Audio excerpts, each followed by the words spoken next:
Le voici donc enfin le premier MacBook Air avec une puce Apple Silicon M1 intégrée. Bonjour YouTube, comment ça va? Cela fait quelques jours que je l'ai reçu et que je l'utilise en tant qu'ordinateur personnel et professionnel. Et il est donc maintenant temps de vous en parler un peu plus en détail dans cette vidéo de test. Car en vrai, il y a vraiment de grandes choses à dire sur ce produit et sur son processeur justement. On n'est pas du tout ici sur une énième version plus puissante ou plus performante de 20%. Non, loin de là. On est sur une version 3,5 fois plus performante avec des graphismes 5 fois plus rapides et un apprentissage intelligent qui fait son apparition qui est 15 fois plus rapide que la génération précédente. Je sais pas si vous imaginez, mais en soi c'est énorme. Mais ce n'est pas le seul produit à avoir cette nouvelle puce Apple M1, il y a également le Mac Mini que j'ai aussi reçu, dont je vous ai fait une vidéo sur la chaîne YouTube, vous avez le lien dans la description juste en bas. C'est un produit assez méconnu du grand public, le Mac Mini, mais qui est toutefois très intéressant parce qu'il vaut que 799 €. Alors on attendait avec ces nouveaux processeurs, un nouveau design du MacBook Air pour marquer la rupture entre les puces Intel et les nouvelles puces. Malheureusement, ce ne sera pas le cas. On a toujours le même design qui date de fin 2018, qui est quand même très réussi, on va pas se le cacher, mais simplement, par exemple, l'écran de 13,3 pouces à l'intérieur en Retina a des très grosses bordures. Le boîtier sera toujours en aluminium 100% recyclé dans 3 coloris,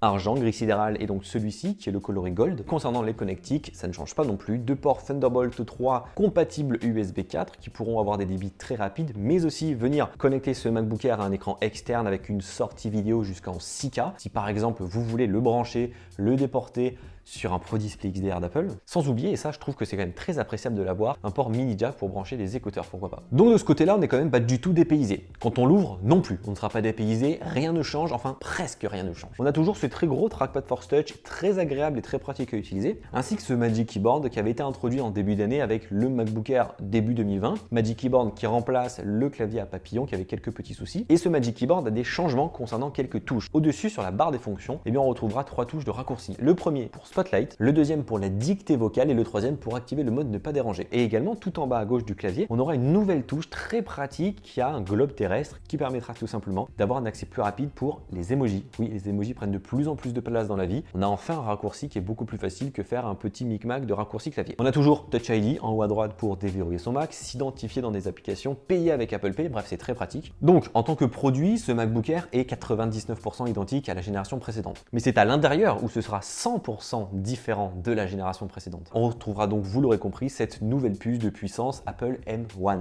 M1, mais c'est plus joli de dire M1, je trouve. On le sait, Apple avait prévenu dès le mois de juin 2020 que durant 2 ans, Apple mettrait à jour tous ses ordinateurs pour que justement, ils passent de puces Intel à des puces maison, les Apple Silicon, donc ici les Apple M1. 3 machines sont donc aujourd'hui déjà à jour, ce MacBook Air, le Mac Mini, mais également le MacBook Pro 13 pouces. Concernant la version 16 pouces, les iMac Pro, le Mac Pro, pour l'instant ils n'ont pas encore été mis à jour, ils fonctionnent toujours sur des puces Intel. On ne sait pas encore quand ça arrivera, mais ça arrivera d'ici 2 ans. Et on le voit aujourd'hui, Apple a décidé dans son premier temps de rendre compatible M1 sur ces machines grand public, qui sont donc moins chères et qui touchent beaucoup plus de monde. Mais quels sont les ajouts et les différences d'une puce Apple M1 vis-à-vis d'un Mac aujourd'hui qui est avec des puces Intel? Je vais tout vous dire. Déjà, ça ne se présente plus du tout de la même façon. Une puce Intel va avoir des versions i3, i5, i7, i9, Xeon, tout ce que vous voulez. Ici, il y a M1 et c'est tout. C'est la même partout. MacBook Air, MacBook Pro, Mac Mini, partout pareil. Ce processeur M1 embarque un CPU qui est le processeur central avec 4 cœurs dédiés pour les hautes performances, pour toutes les applications qui sont assez gourmandes. Mais à côté de ça, 4 autres cœurs qui sont là à haute efficience, qui seront utilisés pour des applications dont on n'a peut-être pas besoin d'autant de puissance. Et les cœurs à haute performance consomment plus, donc autant avoir des cœurs qui consomment moins pour des applications qui en demandent moins. Comme ça, on a une meilleure batterie. Donc ça, c'est très intelligent. Deuxième partie, un GPU, le processeur graphique de 8 cœurs, qui est là pour épauler le processeur central pour les tâches les plus grosses et les plus lourdes, du montage vidéo, des retouches photos, du codage, etc. etc. Mais petite différence pour le MacBook Air, qui est la seule machine aujourd'hui qui a une option d'un GPU avec 7 cœurs. Et enfin, M1 intègre un processeur neuronal de 16 cœurs qui est là pour tout simplement le machine learning, l'apprentissage intelligent. Si par exemple, vous êtes dans une application de retouche photo, la photo en question, c'est pourquoi pas un bulldog, et bien tout simplement, l'ordinateur va comprendre que c'est un bulldog, donc qu'il va avoir des poils ras, qu'il est noir et blanc, qu'il a un museau, qu'il a une truffe, qu'il est posé sur du sol qui est du parquet, qui dit parquet dit bois, et donc tout simplement tout va être lié pour les couleurs pour que ce soit beaucoup plus rapide et qu'on n'ait même pas nous à le faire. C'est très pratique, ça existe depuis des années sur les iPhones et les iPads, ça fait son apparition sur les Mac, mais c'est pas que là pour les photos, c'est là dans plein de cas d'utilisation journalière, c'est génial de l'avoir et 16 cœurs c'est quand même vachement puissant pour un MacBook Air, je vous rappelle. Donc on le voit, c'est bien différent des puces Intel. On attendra bien entendu à mon avis des puces M1X, pourquoi pas pour des machines plus performantes, plus professionnelles, qui auront peut-être plus de cœurs et plus de RAM, parce qu'ici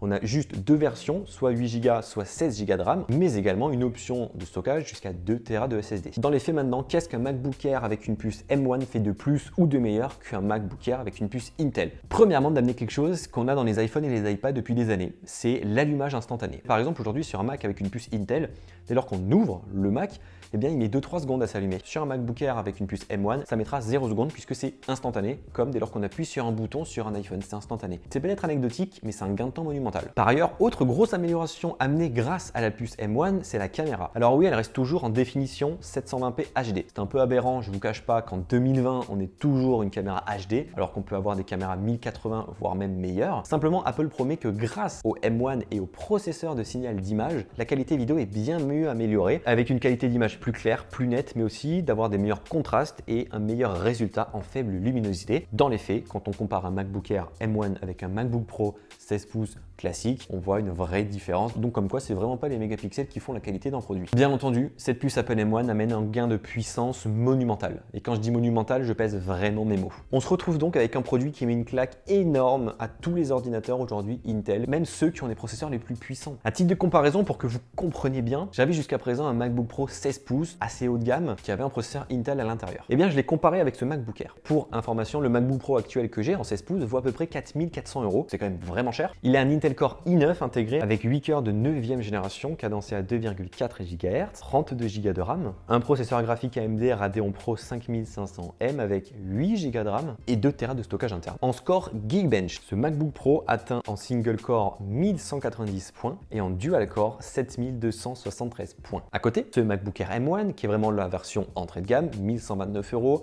8 Go de RAM, 7 cœurs ainsi que 256 Go de stockage interne. Et bien tenez-vous prêts, car en single core, il a un score de 1721 points et en multicore de 7481 points. Donc il écrase complètement mon MacBook Pro 16 pouces Intel Core i9. On parle d'un MacBook Air, je vous rappelle. Et la version entrée de gamme. C'est dingue, je suis choqué. La vidéo test du Mac Mini M1 que vous avez donc dans la description a été montée entièrement de A à Z sur ce MacBook Air. Une vidéo à peu près de 60 Go de rush en 4K, multipiste, montée sur le MacBook Air et il n'a pas branché une seule fois. Je n'ai jamais vu apparaître la petite roue multicolore sur l'écran, c'est pour vous dire. Et encore une fois, je le répète, on parle d'un MacBook Air, on parle pas d'un MacBook Pro. Le seul petit reproche et point que je pourrais lui donner, qui est exactement le même que je donne dans la vidéo du Mac Mini, c'est que lors du montage, à 2-3 reprises, il m'est arrivé d'importer un plan vidéo, de lui rajouter sa piste audio et de par-dessus lui mettre un insert vidéo. Et parfois, le son se coupait. Pendant 10-20 secondes, je n'avais plus de son. Il fallait déjà attendre que le rendu se fasse pour retrouver le son. Mais ça a dû me le faire 2-3 fois maximum, ce qui en soi est rien du tout et c'est vraiment pas dérangeant. Honnêtement, il y a bien pire comme problème, comme cette petite roue multicolore. Et je mets ça totalement sur le fait que cette puce M1 et ce MacBook Air sont les versions entrée de gamme, que j'ai que 8 Go de RAM, mais j'aurais pu en avoir 16. Et je pense que si j'avais eu un M1 plus performant, je n'aurais vraiment pas eu ce problème. Le premier rendu de la piste principale d'un plan de 25 minutes en 4K a mis à peu près 10 minutes à se faire. Je peux vous dire que d'expérience, c'est rien du tout. Et l'export de la vidéo complète n'a mis que 6 minutes 35 contre sur le MacBook Pro 16 pouces avec le même fichier, 7 minutes 20. L'autre avantage énorme de cette puce M1, c'est qu'elle ne fera pas chauffer la machine. De ce fait, lors du montage vidéo, le Mac n'a pas chauffé une seule fois. Alors que le MacBook Pro 16 pouces, il chauffe beaucoup plus facilement. La seule fois où le MacBook Air a pu chauffer, c'est lors de l'export justement de 6 minutes 35. C'est un peu mis à avoir une température un peu plus élevée. Mais c'est bien loin de ce que peut faire par exemple un MacBook Pro 16 pouces. Vraiment très très loin. Tout comme le bruit, ce MacBook Air n'émet aucun bruit. Vraiment, c'est comme un iPhone ou un iPad. Dès lors que tu fais une tâche un peu gourmande, il n'y a pas de bruit, il chauffe juste un peu, puis après il se refroidit. C'est tout pareil. Cependant, notons que toutes les applications aujourd'hui ne sont pas compatibles Apple M1. Il faut qu'elles soient mises à jour par les développeurs ou les éditeurs pour qu'on puisse les utiliser dans ce style de produit. Celles d'Apple aujourd'hui sont toutes compatibles, les autres commencent à être compatibles, mais toutes ne le sont pas. Donc, pour pallier à cela, Apple a amené deux solutions pour les éditeurs et les développeurs. La première, qui est universelle, qui est tout simplement la possibilité de rendre une application Intel également compatible Apple M1. Donc ça, c'est très pratique. 99% des applications vont devenir universelles. La deuxième chose, c'est Rosetta 2 pour toutes les applications qui ne sont pas encore universelles. C'est une sorte d'émulateur d'applications Intel sur des Mac M1. Donc ça met un peu plus de temps au démarrage et la performance n'est pas identique que ce qu'on pourrait avoir sur une version Intel ou ce qu'on peut avoir dans une version M1 dédiée. Donc c'est sympa pour dépanner, mais on attend quand même une version vraiment M1 qui arrivera donc dans très peu de temps pour beaucoup d'applications. Et également, grâce à la nouvelle version macOS Big Sur, il est désormais possible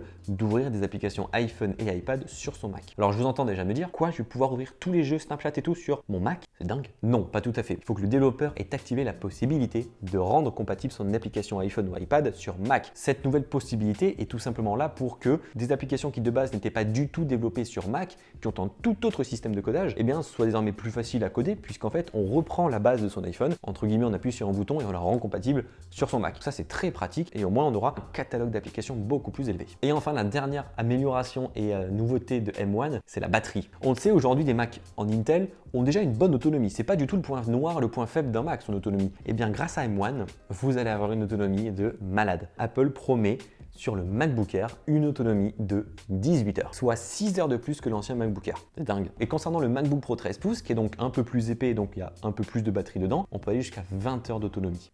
C'est gigantesque. Je pense honnêtement que vous serez fatigué avant votre Mac. Pour vous donner un ordre d'idée, ce MacBook Air a été livré dans la boîte avec 70% à peu près de batterie. Je ne l'ai chargé que 2 jours après donc l'avoir utilisé pour plein de choses par-ci par-là, mais également avoir monté une vidéo dessus. Pendant 1h30 à peu près, j'ai monté une vidéo sur Final Cut et je me suis arrêté avec un Mac à 17% de batterie. Autant vous dire que ça tient vraiment beaucoup. J'ai recontinué le lendemain matin, Mac chargé à 100%. J'ai monté la vidéo entièrement, ça m'a pris à peu près 2-3 heures. Je n'ai perdu que 20% de batterie. On peut enfin, sur un Mac, comme un MacBook Air, monter une vidéo 4K pendant 2-3 heures sans aucun souci, sans être branché au courant, pouvoir l'exporter et on peut même aller plus loin, l'uploader sur YouTube. Enfin, c'est génial, on a enfin des possibilités de dingue niveau batterie. Par exemple, si vous êtes étudiant, fini de prendre le chargeur avec vous dans votre sac, votre Mac tiendra la journée et vous rentrerez chez vous, votre Mac sera encore plus apte à faire des choses que vous-même. Je trouve ça dingue, c'est trop bien. J'ai volontairement dans cette vidéo voulu axer non pas sur les chiffres, les techs et tout ce que vous voulez parce que je pense que je vous aurais perdu et moi ça m'intéresse pas beaucoup. J'ai préféré axer ça sur l'utilisation, les possibilités, les capacités, les nouveautés offertes pour une utilisation journalière et lambda. Et on voit qu'aujourd'hui un MacBook Air avec une puce M1, c'est la folie. C'est même moins cher en prix que son équivalent juste avant en version Intel. Et je me fais un peu de soucis quand même pour Intel et toute la concurrence parce que quand on voit qu'un Mac comme ça permet de faire des choses aussi puissantes qu'un Intel Core i9 qui vaut aujourd'hui 4400 € pour un MacBook Pro, et je doute fort qu'Intel en reste là. Je pense qu'ils vont vraiment revenir et contre-attaquer et qu'on va avoir vraiment une guerre des meilleurs processeurs. Génial. Je suis d'ores et déjà en train de préparer une vidéo sur quel Mac choisir parce que entre un MacBook Air et un MacBook Pro,